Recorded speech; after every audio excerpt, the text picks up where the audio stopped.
Hello everyone and welcome to the Eternal Championship reward, or the proposed rewards reaction video made by Stephen Chu, who is the, what is his title? He is the senior designer of SWTOR. SWTOR is a designer, which I misread at first. I misread it as Stephen Chow, and I thought, whoa, Stephen Chow?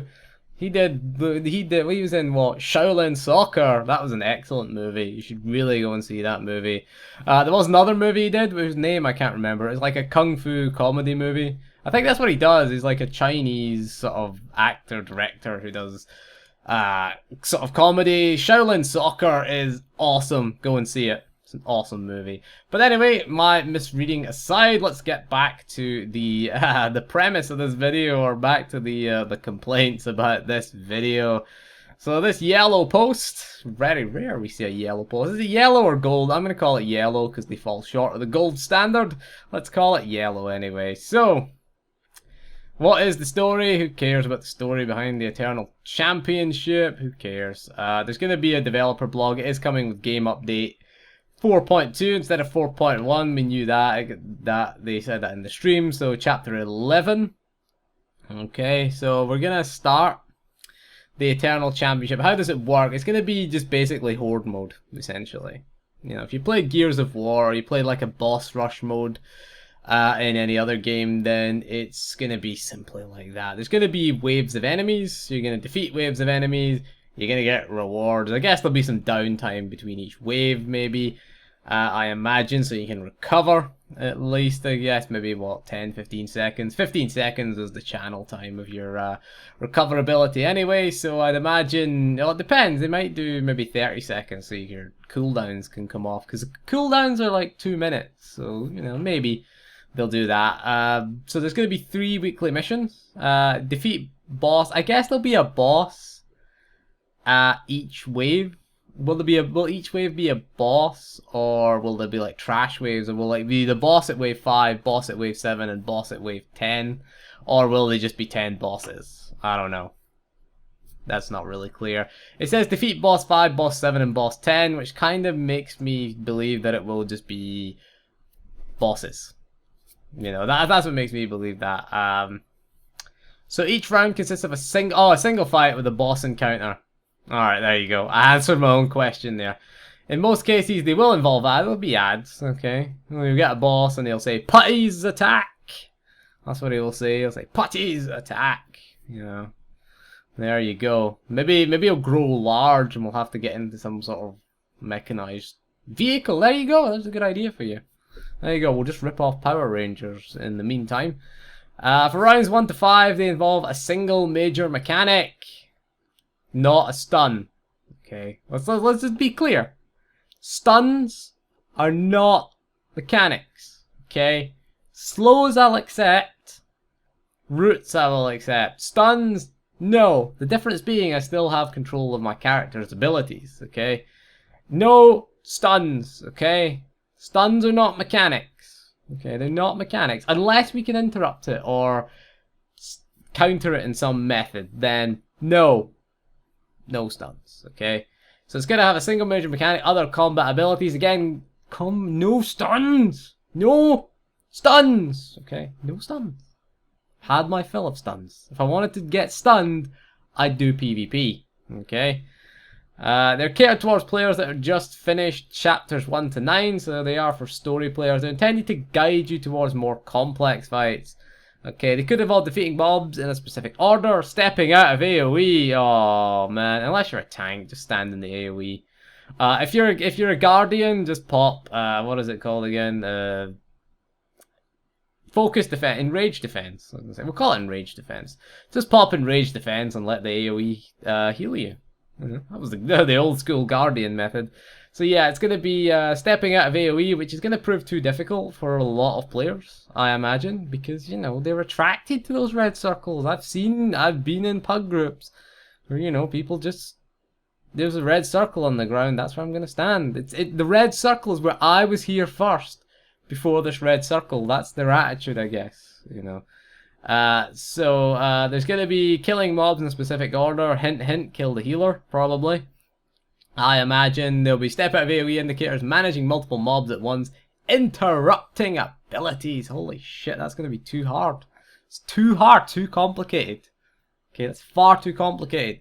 Did you see the reaction to the Oricon bosses? Okay, that one of them had an interrupt and people were grouping for it. Okay, that's complicated. You're going to have to highlight the interrupt. Okay, when he's channeling the ability, that's going to be complex. As you get further in the rounds, you might see a combination of these at the same time. Ooh, going to have to move and interrupt and AoE at the same time. Thank God I'm a Vanguard. Really, my Vanguard's going to have fun here. I imagine the Vanguard has fun everywhere. You know, everywhere you go, it's fun. You know, fun filled. You know, you got mobility, you got dots, dot spreading, you can cleave, you can tank like a motherfucker. Everything is fun. Okay. They will impact the fight. They will you'll see the impact and cause to the fight to take longer, but you won't be one-shotted because of it. Oh, that's a shame. We need unlimited power. Unlimited power. Remember that? Had to be interrupted. I did Malgus again a few days ago. Didn't have it. And you just killed him. It was kind of boring, really. Malgus was an awesome fight. Still has the solo part, though. There you go. There's a solo part in a group content. So we step towards round 6 and continue on to round 10. Unsuccessfully dealing with these mechanics has a much more significant impact. Yeah, there you go. Eternal Championship is being catered to a wider audience. Cringe time. We'll have to strike a balance between being challenging versus being frustrating. No stuns. Okay? No stuns. They're neither challenging, they're not challenging, and they're fucking frustrating. Okay? So no stuns. Hardcore raiders with full 224 gear will most likely not have too much trouble beating these fights, but hopefully they're interesting enough that the consensus that they're cool enough to play through, well, that'll depend on the rewards, which we'll get to later. Multiple posts ask if these fights will be tuned for each class. No, they won't be.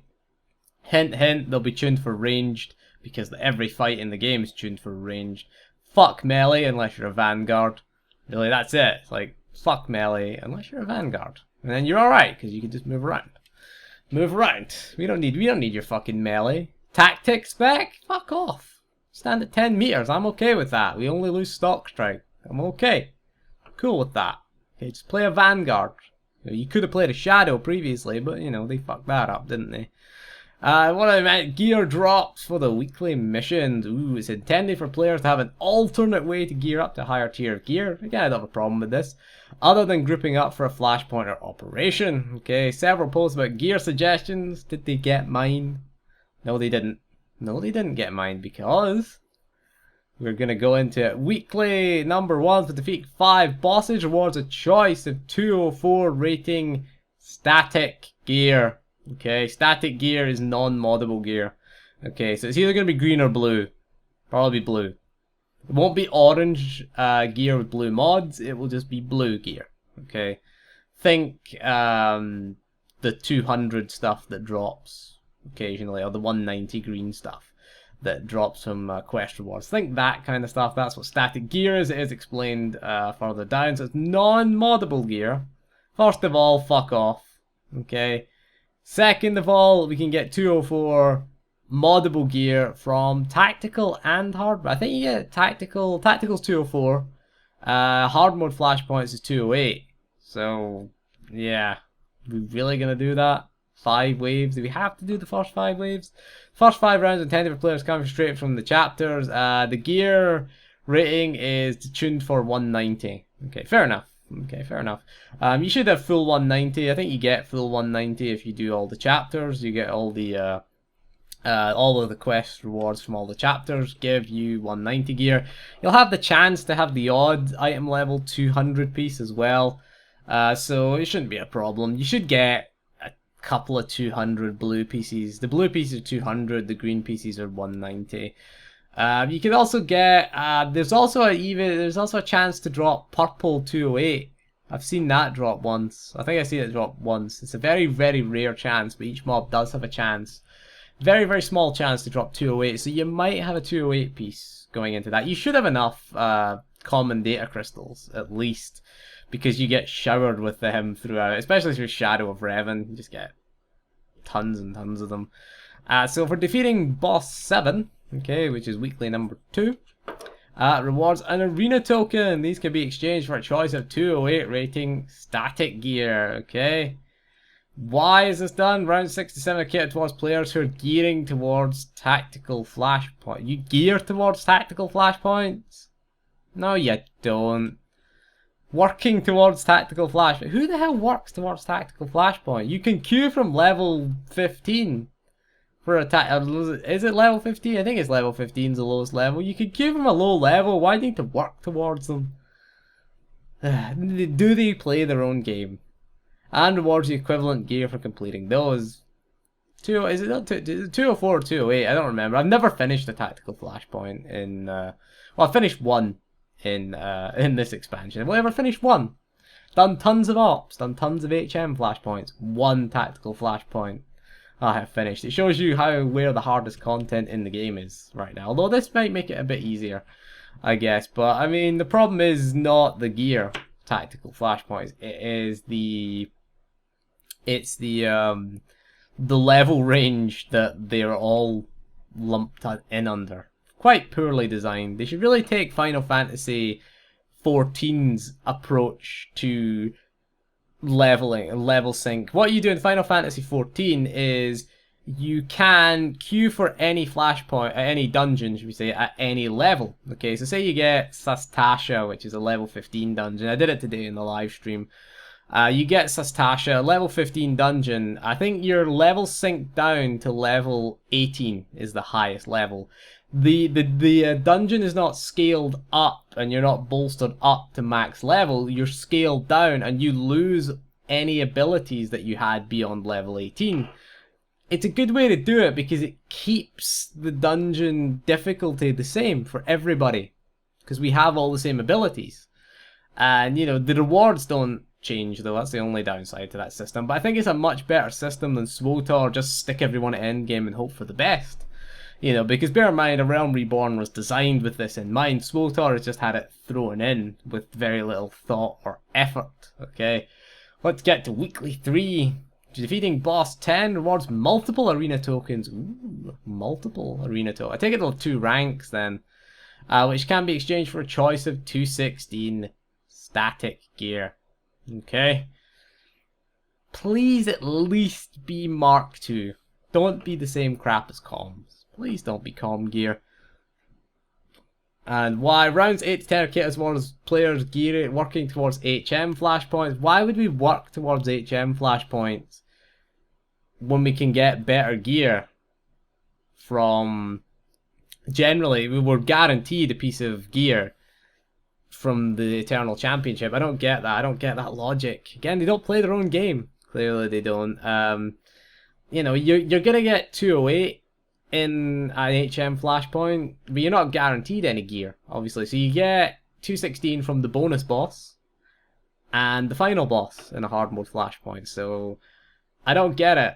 For those gearing towards SM Ops, again, with Bolster, we don't need to gear towards SM Ops. Cap your accuracy and that's it. Or get within 1% of the cap and that's fine. The Bolster will do the rest.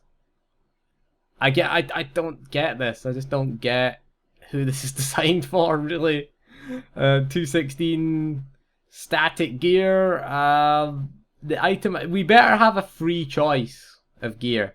Like for the DPS better have a choice of accuracy, alacrity, crit. Healers obviously alacrity, crit, and tanks will have defense, which is the secondary stat, and either shield or absorb. If that's the case, fair enough. Okay, fine.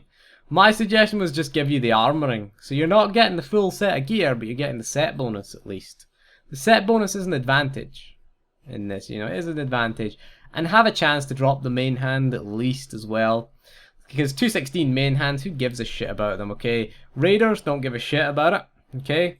Crafters don't give a shit about it, they craft 220.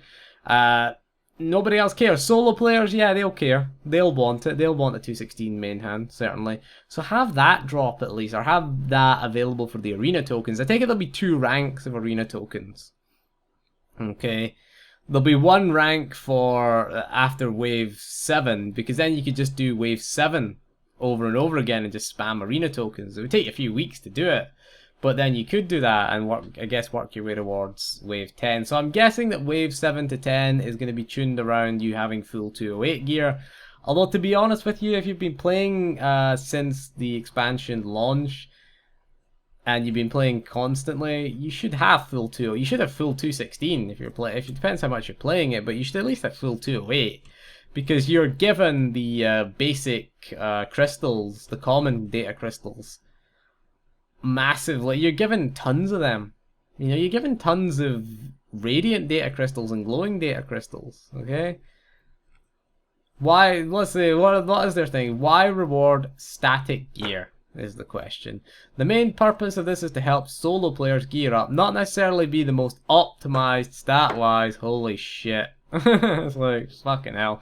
Getting an upgrade would generally help improve the player's damage, defense, healing output, but not necessarily hit the best combination of number stat modifiers. Well, yeah, I mean, you want to do the ops for them, because again, you want to keep those enhancements, the enhancements really that provide it. The mods kind of, but the mods have diminishing value these days with level sync. But it is the enhancement because they provide the tertiary stats, which we generally want for as raiders, and we generally augment the tertiary stats because they're the biggest value in 4.0. So it depends how much tertiary stats are. Okay, moddable gear can be purchased using data crystals.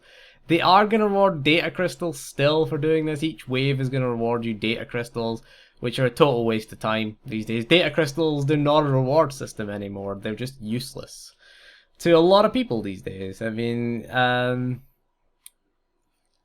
totally and utterly useless, those data crystals. So they want... they also don't want to hurt crafters. That's why I think 216 is fine. 220 sort of eats into the crafting economy. It eats into that. That's why they're not doing 220. Because again, most crafters, okay, they also do not want to diminish. Most crafters craft 220. That was the point we're trying to make. But they don't want to diminish the moddable gear that you can get from data crystal vendors. Make it good then. If you don't want it diminished, make the gear good. At least put the armorings, put the set bonus armorings. Like we had in vanilla. It was there. The game didn't break. Didn't break in vanilla when we had that. And it was something to gear towards. It was something to care about. Really. When we had that. So the arena token, its final name is to be determined. It could say 208 or 216. Alright, so they're only going to be one. I think they should be put into 2 tiers. There should maybe be, I don't know, maybe gold, silver, and bronze arena tokens. Maybe the gold ones by the 216, the silver ones by the 208, and then the bronze ones can buy, I don't know, cosmetic items maybe? Armoring, shells maybe? Something like that. So yeah, the 3 weekly rewards will give you common glowing data crystals, so you know, you can look at the message that you can look at the message that says you're beyond your limit of these crystals. That's all I do. So designed to give those inclined to delve into modifications and change the stats of your gear. The option of getting moddable gear from the data crystal vendor. They suck. Gear with set bonus is still reserved for operations. Why? You know, the set bonus is very, very good, especially in a world where we're level synced. You know, if we go to a level sync world, the mastery is useless, endurance is useless, power is useless, crit alacrity, accuracy are useful. Okay, they're 3 useful stats. The set bonus is also useful. So 3 out of the 4 sort of stats are useless in a level sync world because your endurance just gets capped. Everybody has the same HP. If you're on Alderaan, you're level 34 and everybody has the same HP. You know, everybody's the same HP. Everyone is broadly the same mastery. Obviously, your crit varies slightly due to your mastery. But you have the similar crit multiplier and same alacrity. That's why the tertiary stats get that. So set bonuses would have been beneficial to solo players. So the other than gear, there's a few cosmetic items. Boss 7's gonna have a chance to drop a pet. Boss 10's gonna have a chance to drop a mount. There's gonna be new achievements and titles. If you have any ideas for achievements or titles, share those. How about Conqueror of Useless Content? There you go. That's my idea. Legacy wide, the Conqueror or Completionist of Useless Content or something like that. Because I don't think this is going to last very long, to be honest. I don't see this. I mean, I'll probably do it once, maybe. Do it on a Vanguard. We'll do it on a crappy gear doll. We'll do it on the Marauder. Okay, not the Marauder, the Sentinel. Marauder's got money. Don't want to do that. So we'll do it on the Sentinel, really. We have gone on for a long time. 20 minutes this video's gone on for, but there's a lot of ideas, and I think that this is quite important. The only thing I would suggest to them is put it on the PTS. Get it on the PTS. Let us test it. Okay, let us test it. Tune it really difficult, put it on the PTS and see what happens. Okay, then tune it really easy, put it on the PTS and see what happens. Okay, let people test it. Okay, more than the 5 people you invite to your closed betas.